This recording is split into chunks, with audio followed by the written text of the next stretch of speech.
Is there a difference between a bike odometer and a smartphone app? Which one is more accurate? How will it affect you? Hey, Joseph here, and in this video I'm putting the odometer on my e-bike to the test to see how accurate it is by comparing to the distance recorded on the Strava app. Most, if not all, e-bikes these days have a built-in display, typically mounted on the handlebars. These displays typically show instantaneous speed, battery charge status, power assistance levels, overall distance, and trip distance. While I usually record my rides on Strava thinking the distance travelled would be more accurate, I thought I'd put the built-in odometer to the test to compare the results. Strava uses GPS-based tracking to work out distance travelled, which you'd think would be reasonably accurate. On the other hand, bike odometers on e-bike displays more often than not use the wheel circumference and rotation to work out the distance travelled. What could be some of the reasons for variations between distance from a bike odometer and distance from a GPS-based tracking app like Strava? Well, as far as I'm aware, GPS-based tracking apps measure horizontal distance, whereas a bike travels up and down hills, which would mean a bike odometer, compared to a GPS-based app, would produce a different and probably longer distance, especially over hilly terrain. Sometimes GPS accuracy settings mean that as it's tracking you, you end up with a kind of zigzag trip, which would mean that the app would overstate the distance. Then there's also the way you ride. If you yourself are doing a lot of weaving and zigzagging, this could also increase the distance travelled. But this should show up on both the bike odometer and the app.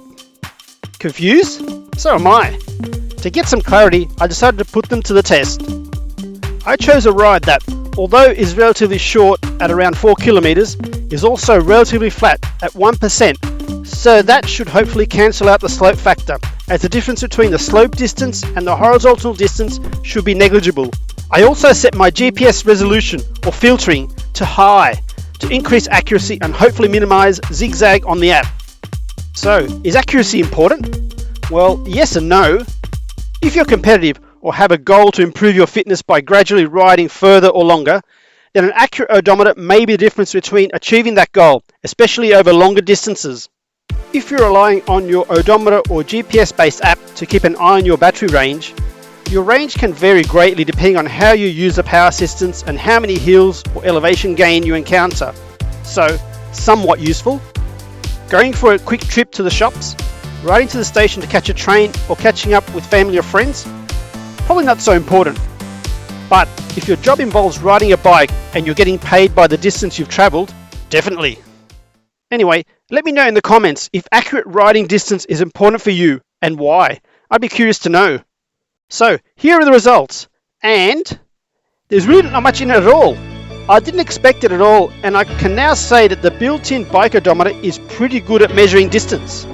To see where I used a GPS-based app to check distance travelled, watch this video right here where I test the range of my e-bike under a single charge. And if you like this video or found it helpful, give it a thumbs up. Thanks for watching, and I'll see you in the next video.